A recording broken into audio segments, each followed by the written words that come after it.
Shalom, this is your host, Pastor Enoch Phiri.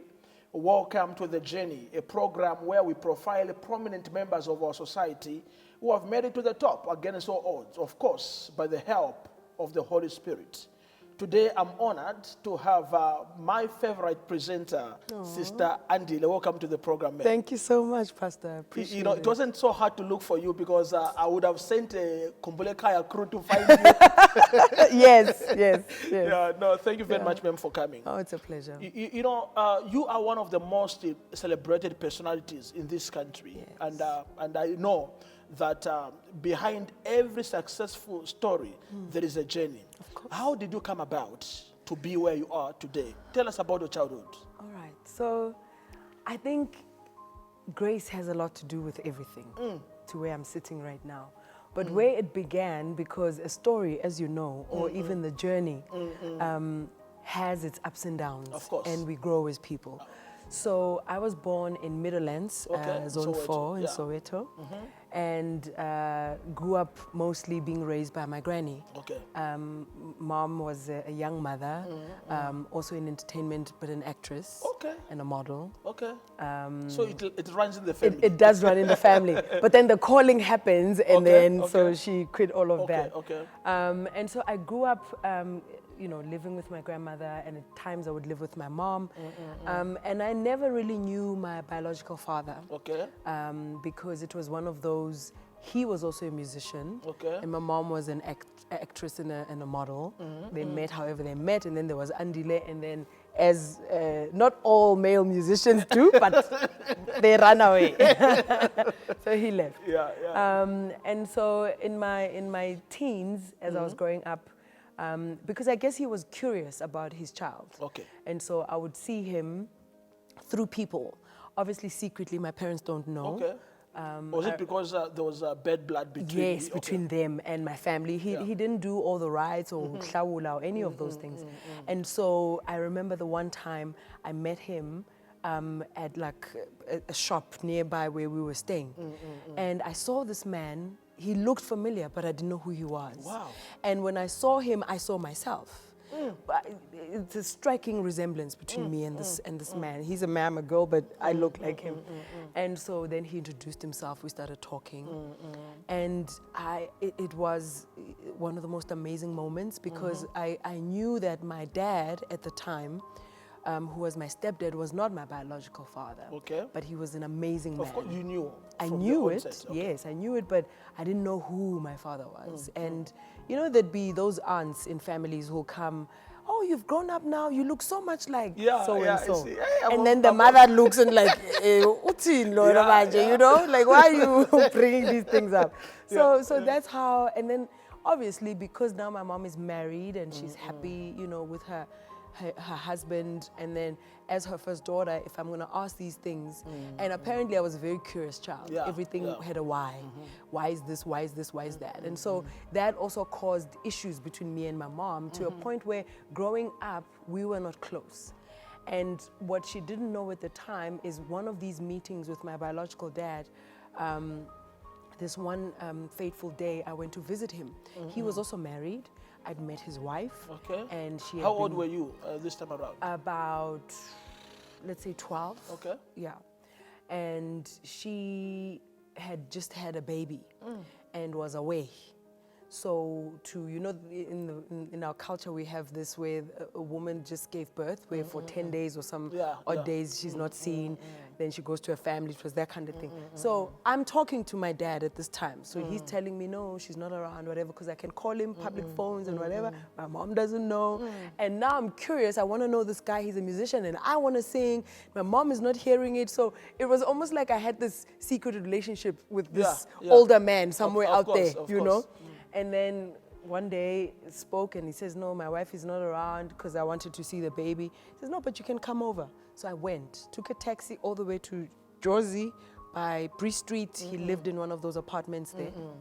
Spent some time there. I don't even remember what I said to my mom, how I went to him. I mean, I was a child, so I don't, or maybe it was one of those where we fought and I ran away. I don't know. Because my relationship with my mom was very turbulent growing up. And so that weekend, the worst then happened to me. if you've Googled me, you've seen the story of me being a rape survivor.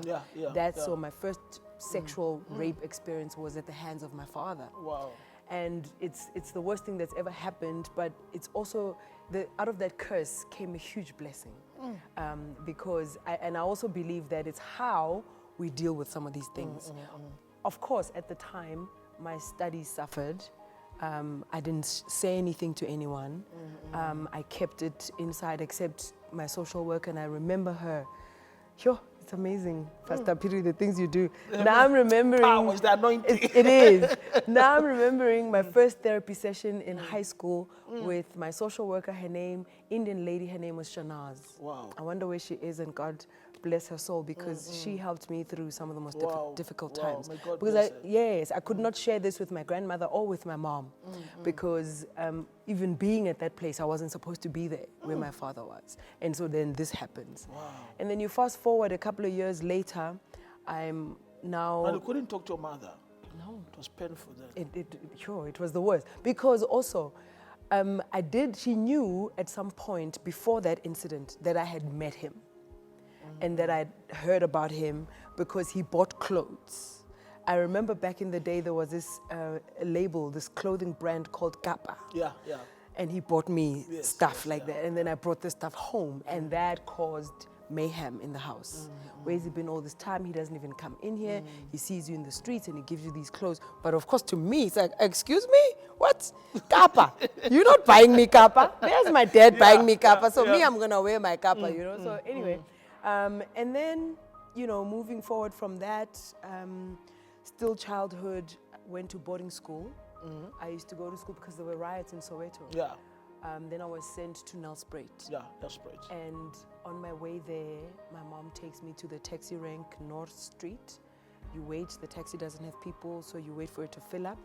So my mom waits there with me. We talk to the driver. My mom he was a young guy, has a conversation with him, says, please, can she sit in front next to you? Make sure that you drop her at the gate at school. I've got, obviously, a trunk. Those metal trunks, they were blue back in my school days. But is that the reason you speak Siswati? Yes, So, yeah. that's exactly the reason from why. last week's episode. You saw that? Yes, and I love it because it just takes me back there. It's one of the most beautiful things that I remember about that place, because for the longest time, after that incident, I didn't like that area. Okay, I'm sorry to interrupt though. Yes, so anyway, I had my trunk, and then I had this little, because I didn't have a bag, so I had this plastic that had like things that you put in a fridge, like a margarine and I think cheese and then money for the term. Like 3-4 items and then money. So anyway, we drive, we get to school. The rules are you have to be in boarding school before 7 o'clock. Okay, PM. So PM. But it doesn't work for all of us who come from all over, outside of Nelspruit. Yes. So by the time I arrived there, it was way after 7 p.m. So I get there and I see the time it's dark. So I tell the driver, and there's still passengers, please wait for me while I go and ask the matron to open for me and get my friends to come help me with my trunk, because it's got all my clothes for the next 3 months. And as I run to go do that, I speak to my friends, everything is locked, the matron refuses. They tell her, she's outside, she's here in the window. And we had burglar bars on our windows. Was she white? She was a black lady. Oh. And apparently she succumbed very painfully when she finally passed on. So she refuses to open. So now all these girls are at the window talking to me. So what's going to happen now? And at the gate, the taxi driver's hooting because he still has passengers that are going to Bushbuck Ridge. So I don't know what I must do. So I've got this plastic with me because it's got money. So I put it down by the window to say to my friend, just watch this, it's got my money, it's got, my stuff. Yeah. And then I'm gonna go tell the driver to help me with my trunk. I'll bring it, I'll sit here until the morning. I don't know where I'm gonna go. And then I run back into the car, I tell the driver. And then the driver with some other older lady, they're like, no, that's unfair, whatever, but we are late. So the driver says, no, let me quickly go drop these people, let's go. Let me go drop these people off. I come back, we're gonna knock until she opens. Dumb little me, or trusting little me, I get into the car, I left my money there, I go with this guy. Then we go, he dropped. But now this drive is feeling like it's too long. I don't really know the area. Anyway, he drops everybody off and then he says, okay, now everyone is off, we're gonna get a smaller car that's gonna drive us back quicker. So we get to this house, parks outside, and then he walks in and then he comes back. But when he comes back, it's no longer that guy that I spent 4 or 5 hours on the road with chatting to. It's now some other thing in front of me, and rude, and get out of this car, and smacks me. So I get out of this car and proceeds to take my bag and my trunk and puts it on the ground in this yard, points to this room and says, go in there. So, by the way, how old are you this time around? Yo, I was probably doing standard 6, Okay. standard 7, Yeah, I think. 13, 14. Yeah, just there. Because then the reason I left Soweto is the riots that are happening. And so my mom's like, okay, school is important, go to Nelspruit. So I refused to go into this room, and then I just get beat up from the back, and he punches my head, and he punches me, and he punches me, throws me inside. I fight. I'm like, oh my God, so this is happening again. So I fight this man, I fight him. So we're fighting now. This is me and this man, and I'm on the ground. Eventually I succumb because now he's too powerful. And so then after that hectic beating, then he rapes me. And then I can still see the bed. It was one of those, you know, when the mattress is like old, probably has holes, and there's like rocks underneath to keep it up. And the duvet is so, it's got like these balls, like blanket balls. Like it's so old, you know, I can still see all of that. And then, so I sat there on top of my bag, because he brought my bag in, until sunrise, and then got back into this taxi with him, and then he took me to school. But you know, in the same gentleman? The same guy. I can imagine. Eh? Yeah. So he did what he did, and then he went and he slept in the house, and I sat in my little bag, fell asleep, and then sunrise comes and he wakes me up and let's go. So, but sitting in that taxi driving back to Nelspruit, that's why I always say to people who come to me for counseling or any kind of help, in every storm, there's a ray of sunlight. Because I've never seen nature as beautiful as it was that morning. Wow. Just quietly sitting in the taxi and he's driving. I'm at the back now in the middle seat, and I'm watching this greenery and all these flowers and all of this, and the peace that's in nature, and the turmoil that's inside of me, and the bruises and the blood and everything. It's such a contrast, a contradiction of life. But then he dropped me off at school, and the guys who sit at the gate, that old man helped me with my stuff. Obviously my bag with my plastic with money was stolen by whoever, one of the students. And when I came in, the whole school, the whole dormitory was in class.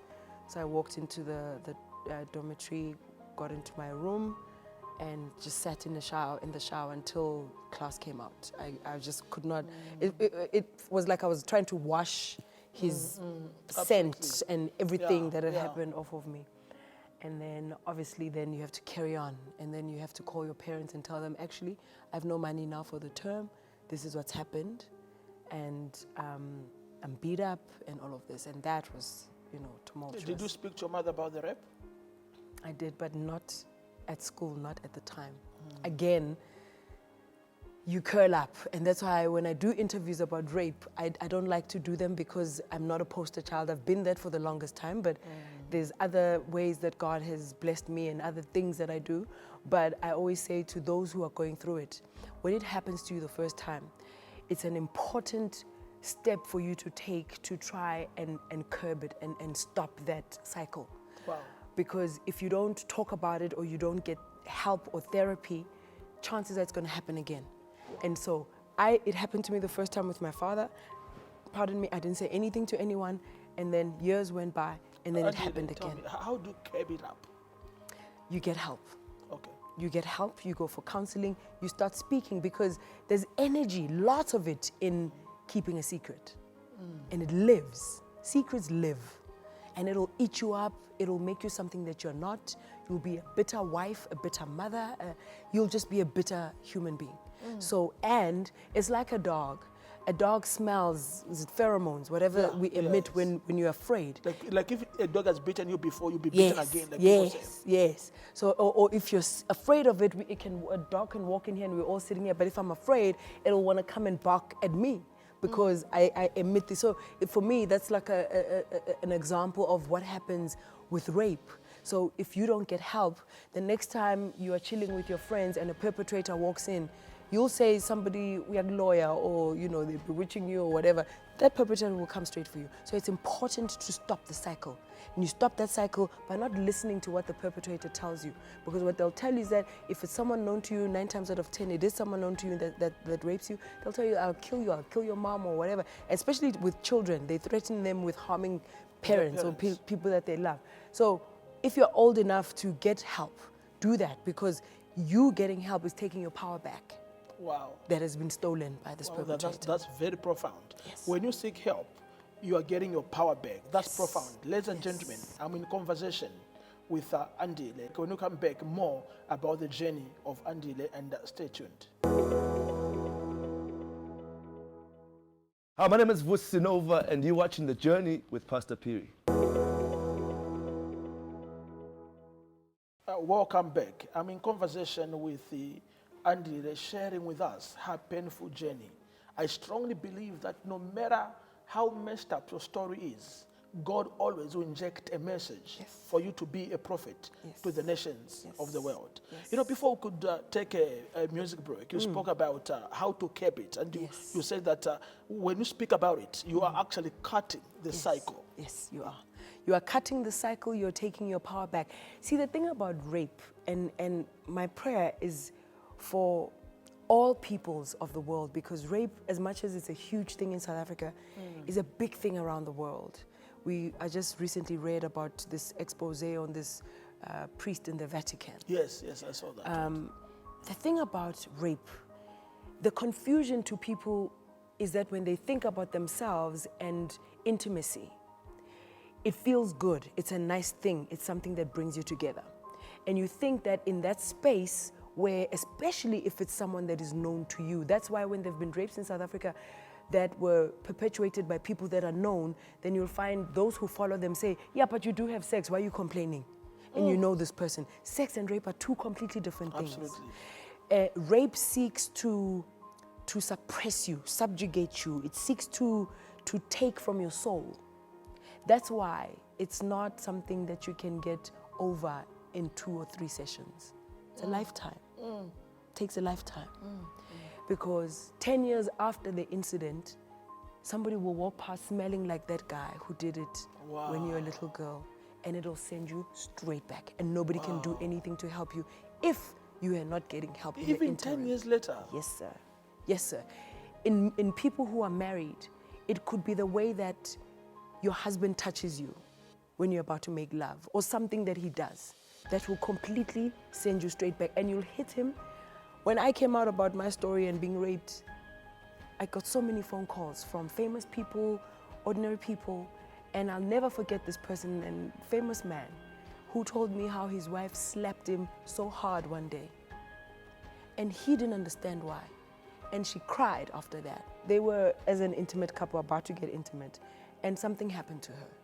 So when he heard my story, he kind of put 2 and 2 together, and he asked me. And I had started my journey of therapy. And then I explained to him how psychologically this works.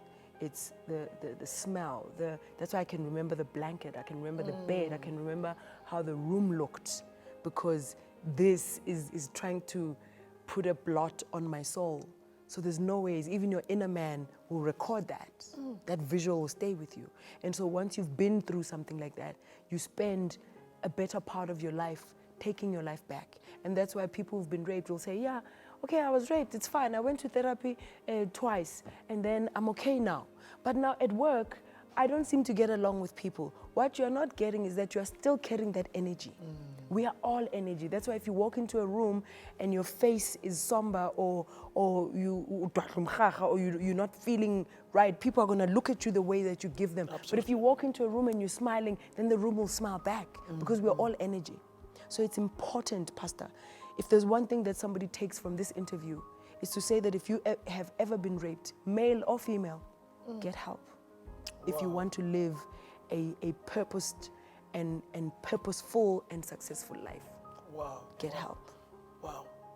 This is amazing. I remember reading an article some time back of a caller at YFM. Yes. Who was threatening to kill herself you know, and how did the story end up? How did you relate to your personal story? So what happened is I was working at YFM. I had been on air, but I asked my boss, okay, look, I like this radio stuff, but what's most important to me is to make YFM somewhat of a competitor to 702, because when I grew up, my parents used to listen to 702, and at the time, 702 was the only place where you could, or radio station that had CSI work. Okay. So it wasn't just radio, they also What did does things in the CS community. stand for? Corporate social investments. Okay. So they invested in communities, you know, of their listeners. Wow. And so when I got to YFM, I wanted to do that. I didn't want it to just be about young people having a party, but I wanted it to have a CSI element. So I came up with what is now known as Y Cares. And through Y Cares, we did amazing things. In fact, lots of my achievements came from there. And that entire weekend, I drank myself to a stupor. Whatever my friend had that was alcohol, I was drinking it. I drank it, I cried, I threw up, I drank some more by myself. Don't want to tell. I had that phone call from Fresh. It was a Friday. Wow. I did not go. All my plans changed for the entire weekend. Sunday night, after having cried this entire weekend and done had done everything that I did in drinking and throwing up and whatever, I called Fresh. I was like, look, I have a story. He's like, okay, go do your prayer, like you said, for 3 days. And then tell me. On the first day, in the afternoon, after my prayer, then I call him, I'm like, yeah, I'm ready, let's do this. In fact, record an ad.